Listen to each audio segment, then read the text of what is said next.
नमस्कार मित्रांनो, आपल्या प्रगत महाराष्ट्र या आपल्या न्यूज पोर्टलवरती मी सर्वांचं सहर्ष स्वागत करतो. मित्रांनो, सद्यस्थितीला महाराष्ट्रामध्ये अनेक नेत्यांचे किंबहुना अनेक कार्यकर्त्यांचे लखतरं अक्षरशः सोशल मीडियावरती मांडले जात आहेत. अनेकांनी कशा पद्धतीनं प्रॉपर्ट्या गोळा केल्या, कशा पद्धतीनं फार्म हाऊस बांधली, या सर्व गोष्टी सद्यस्थितीला सोशल मीडियावरती प्रचंड प्रमाणामध्ये व्हायरल होत आहेत. मुळात फार्म हाऊस बांधणं हे अनेक मोठ्या नेत्यांच्या, मोठ्या सेलिब्रिटींच्या ही अनेक ह्या लाडी आणि अशा पद्धतीचे अनेक सवय असतात.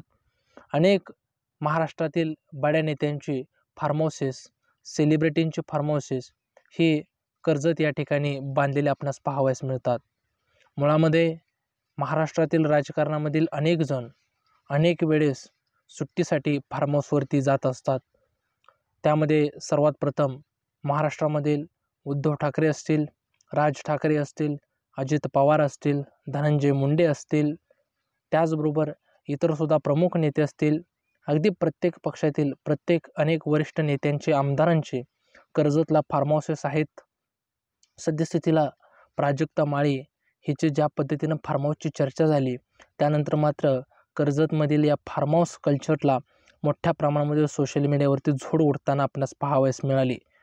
अनेक प्रचंड प्रमाणामध्ये पैशाची उलाढाल या फार्म हाऊसेसच्या माध्यमातून होत असते. फार्म हाऊसेस बांधणं म्हणजे 100, 150, 200 कोटी रुपयांचे त्या ठिकाणी इन्व्हेस्टमेंट असते. अनेक मोठ्या स्क्वेअर फुटावरती महागड्या अशा जागेमध्ये चांगल्या पद्धतीचे टुमदार असे स्विमिंग पूल, अनेक निसर्गरम्य अशा वातावरणामधील अनेक त्या ठिकाणी कन्स्ट्रक्शन्स उभारले गेलेले आहेत. याच्यामधून अनेक ठिकाणी राजकीय नेत्यांनी, राजकीय पुढाऱ्यांनी त्या ठिकाणी आपली इन्व्हेस्टमेंट केलेली आहे.